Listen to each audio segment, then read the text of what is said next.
Allah subhanahu wa ta'ala reveals a verse. Christians come from Najran. They're having a debate with the Prophet. The debate goes on for several days. There's no conclusion. Allah subhanahu wa ta'ala reveals a verse in the Quran in Surah Al Imran, chapter 3 of the Quran, verse 61. فَمَنْ حَاجَّكَ فِيهِ مِنْ بَعْدِ مَا جَاءَكَ مِنَ الْعِلْمِ.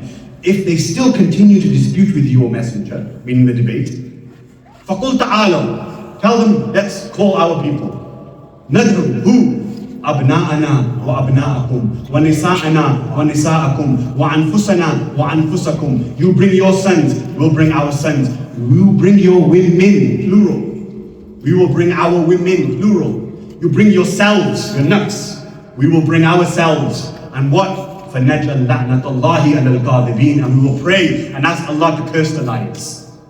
Now, in the morning, everybody was waiting. Who's going to go? Who's going to go with the Prophet to represent Allah subhanahu wa ta'ala? You know this title that they have of Siddiq Akbar, yeah? And Siddiqa, yeah? These titles that they throw around. If there's any Siddiq, he should be at Mubahala. Because Mubahala is where you stand as a witness to the truthful God. Therefore, only those who are taken to Mubahala are those who speak the truth. Whoever wasn't taken is a liar. Just conclude that matter. So, Allah subhanahu wa ta'ala has given the Prophet three categories. Sare intezar kar rahe hain. Will the Prophet pick me? Will the Prophet pick me? There was another time that they did this, which was at the Battle of Khaybar, when the Prophet said, tomorrow I will give the flag to a man. La ghayri farrar. He does not run from the battlefield. What was he saying? He was saying, you all run, he will not run. And Allah has guaranteed victory from this man, who I will give the alam to tomorrow.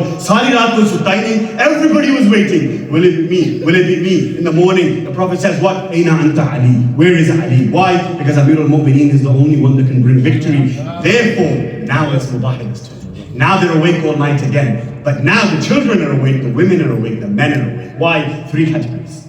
Everybody's waiting. Will we be taken to Mubahila? Will we be taken to Mubahila? A criticism that they have about Imam Ali is they say he didn't go as the nafs of the Prophet, he went as the son of the Prophet, meaning he's a son-in-law, damad. So Allah took him as the son. Therefore, he doesn't come under nafs of the Prophet, he comes as a son. This Talhara you've all heard of, he says something very beautiful. He goes, "Paame gadi di agli seat de wo paame piche ko gaye hai." So ade de gaye nahi. When Allah subhanahu wa ta'ala said to the Prophet, bring your children, the Prophet brought Hassan and Hussein alayhimus salam. Which is why in the Battle of Siffin, when Imam Ali said, which one of my sons will instigate the battle? Imam Hassan came forward, Imam Hussein came forward. What did Amir al-Mu'mineen say? He said, Mubahila declared you are the sons of Muhammad. I am asking for my sons, which one will come forward? Which is when Abu Fadl Abbas came and showed his strength. So these are the sons. Then Allah subhanahu wa ta'ala said, Anfusana wa anfusakum. Bring yourselves. See, when you look at the translation of the Quran, certain mufassirin have made a mistake. They write, you bring your near ones, we bring our near ones. What is the near ones? But it's a mistranslation of the Quran. Anfusana derives from the word nafs. Therefore, Amir al-Mu'mineen went as the nafs of the Prophet. Wa nisa'ana wa nisa'akum. Bring your women, O Christians, and we will bring our women. Allah subhanahu wa ta'ala didn't put a cap on here. He said women. He didn't say nisa. He didn't give any sort of jewel. He said nisa'ana. Jinniya bhi aurtan hai. Jehdiyan sachiyan. Take them to Mubahila. Pick up all the books of history, you'll see that what? 9 wives, 4 daughters, but only 1 woman is going. What does this mean? This means that if there is a Siddiqatul Kubara, it is none other than Fatima al-Zahra. No doubt about it. However, he brings his daughter. Where were the other daughters? Where were the wives? Only logical explanation. Why else wouldn't the Prophet bring them?